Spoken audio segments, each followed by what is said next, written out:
கொட்டி தீர்க்கப் போகும் கனமழை, விடுக்கப்பட்டுள்ள கடும் எச்சரிக்கை.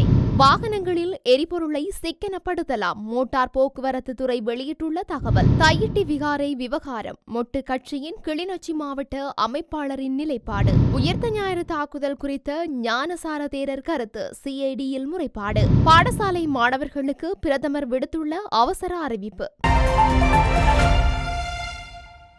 நாட்டின் பல இடங்களில், குறிப்பாக கிழக்கு மற்றும் ஊவா மாகாணங்களில் மழை பெய்யக்கூடும் என தெரிவிக்கப்பட்டுள்ளது. குறித்த விடயத்தை வளிமண்டலவியல் திணைக்களம் இன்று வெளியிட்டுள்ள அறிக்கையில் குறிப்பிட்டுள்ளது.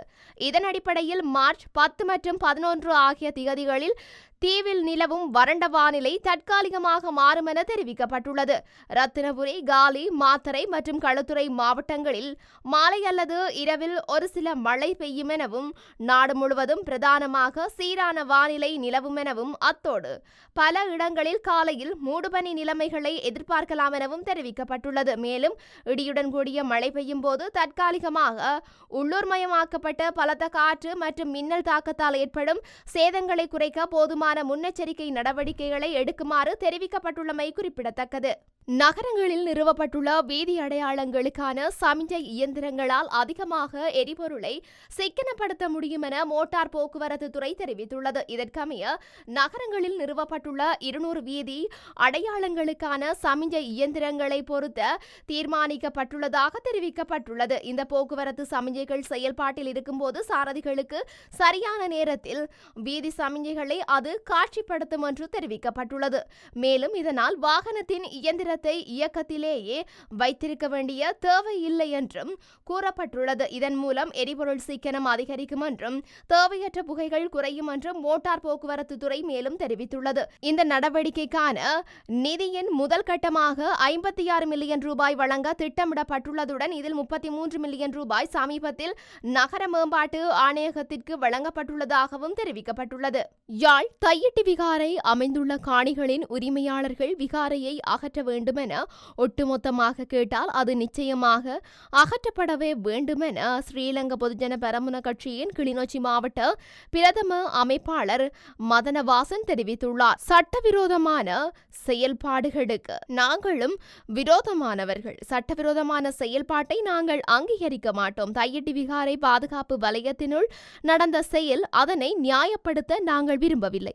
இந்த பிரச்சனையை நாங்கள் இன நல்லிணக்கத்துடன் சமூகமாக எவ்வாறு தீர்க்கலாம் என்பது தொடர்பில் ஆராய்வோம். ஊழல், சட்டவிரோத செயல்பாடுகளுக்கு ஒத்துப்போகக்கூடியவர்களாக நாங்கள் இருக்க மாட்டோம்.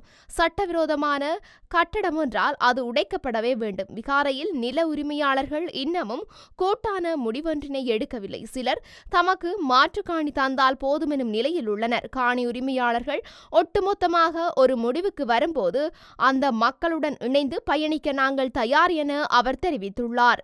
உயிர்த்த ஞாயிறு தாக்குதல் தொடர்பில் பல்வேறு கருத்துக்களை வெளியிட்டு வரும் கலகொட அத்தே ஞானசார தேரருக்கு எதிராக குற்றப்புலனாய்வு திணைக்களத்தில் முறைப்பாடொன்று பதிவு செய்யப்பட்டுள்ளது.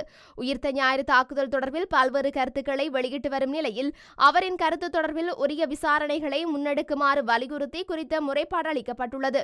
குறித்த முறைப்பாட்டை லஞ்ச ஊழல் வீண்விரயத்துக்கு எதிரான பிரஜைகள் அமைப்பினர் நேற்று பதிவு செய்துள்ளனர். உயிர்த்த ஞாயிறு தாக்குதல்களில் பிரதான சூத்திரதாரி யார் என்பது மற்றும் அதனுடன் தொடர்புடைய பல விடயங்களை தாம் அறிந்திருப்பதாக ஞானசார தேரர் தெரிவித்திருந்தார். அத்துடன் இந்த விடயங்களை ஜனாதிபதி உள்ளிட்ட உயர் அதிகாரிகளுக்கு தாம் வெளிப்படுத்த தயாராக இருப்பதாகவும் குறிப்பிட்டிருந்தார். இந்த நிலையிலேயே இந்த விடயம் தொடர்பில் உரிய விசாரணைகளை மேற்கொள்ளுமாறு தெரிவித்தே மேற்படி முறைப்பாடு பதிவு செய்யப்பட்டுள்ளது. எவ்வாறாயினும் தற்போதைய அரசாங்கம் உயிர்த்த ஞாயிறு தாக்குதல் தொடர்பில் நியாயமான விசாரணைகளை முன்னெடுக்கும் என உறுதியளித்துள்ளது. இந்த நிலையில் தேரரின் இந்த அறிவிப்பு தாக்குதல் தொடர்பில் முன்னெடுக்கப்படும் விசாரணை நடவடிக்கைகளுக்கு முக்கியமானதாக அமையும் என குறித்த அமைப்பு சுட்டிக்காட்டியுள்ளமை குறிப்பிடத்தக்கது. பாடசாலைகளில் பணம் வசூலிப்பது குறித்து கல்வி அமைச்சுக்கு தகவல் தெரிவிக்கப்பட்டால் அது குறித்து உடனடியாக விசாரிக்கப்படும் என்று கல்வி, உயர்கல்வி மற்றும் தொழிற்கல்வி அமைச்சர் பிரதமர் கலாநிதி ஹரணி அமரசூரிய தெரிவித்துள்ளார்.